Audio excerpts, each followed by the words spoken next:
చాలా మందికి నెయ్యి లేనిదే ముద్ద దిగదు. ఆ మాటకొస్తే మన వంటకాల్లో మాక్సిమం నెయ్యితో చేసినవే ఉంటాయి. స్వీట్లు అయితే చెప్పనే అక్కర్లేదు. నెయ్యితో చేసిన తీపి వంటకాలు చాలా రుచిగా ఉంటాయి. నెయ్యితో ఫుడ్డుకు అదనపు టేస్ట్ వస్తుందన్నమాట. ముద్దపప్పులో కాసింతే నెయ్యి వేసుకుని ఆవకాయతో తినడం చాలా మందికి అలవాటు. నిజానికి ప్రతిరోజు నెయ్యి తీసుకోవడం వల్ల చాలా ప్రయోజనాలు ఉన్నాయి. కాకపోతే కొన్ని అనారోగ్య సమస్యలతో బాధపడుతున్న వారు మాత్రం నెయ్యికి దూరంగా ఉండటమే మంచిదని వైద్య నిపుణులు చెబుతున్నారు. నెయ్యిలో అనేక పోషకాలు ఉంటాయన్నది నిజం.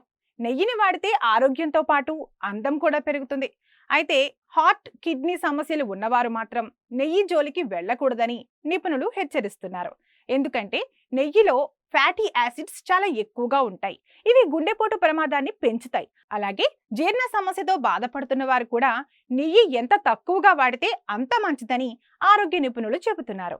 గ్యాస్, అజీర్ణం వంటి సమస్యలు ఉన్నవారు కూడా నెయ్యిని ఎక్కువగా తినకూడదని చెబుతున్నారు. జీర్ణ సంబంధ సమస్యలు ఉన్నవాళ్ళు నెయ్యిని ఎక్కువగా వాడితే సమస్యలు మరింత ఎక్కువవుతాయని హెచ్చరిస్తున్నారు. బ్లడ్ ప్రెషర్ ఉన్నవారు కూడా నెయ్యికి దూరంగా ఉండాలని డాక్టర్లు చెబుతున్నారు. నెయ్యిలో ఉండే కొవ్వు ఆమ్లాలు రక్తపోటును పెంచుతాయి. దగ్గు, జలుబు, జ్వరం వంటివి ఉన్నవారు కూడా నెయ్యిని తీసుకోవడం మానేయాలి. అలాగే అధిక బరువు ఉన్నవారు బరువును తగ్గించుకోవాలనుకునే వారు కూడా నెయ్యిని తినడం మానేయాలి. నెయ్యి ఎక్కువగా తింటే మరింత బరువు పెరుగుతారు. ఇందుకు కారణం నెయ్యిలో క్యాలరీలు ఎక్కువగా ఉండటమే. షుగర్ ఉన్నవారు కూడా నెయ్యికి దూరంగా ఉండాలి.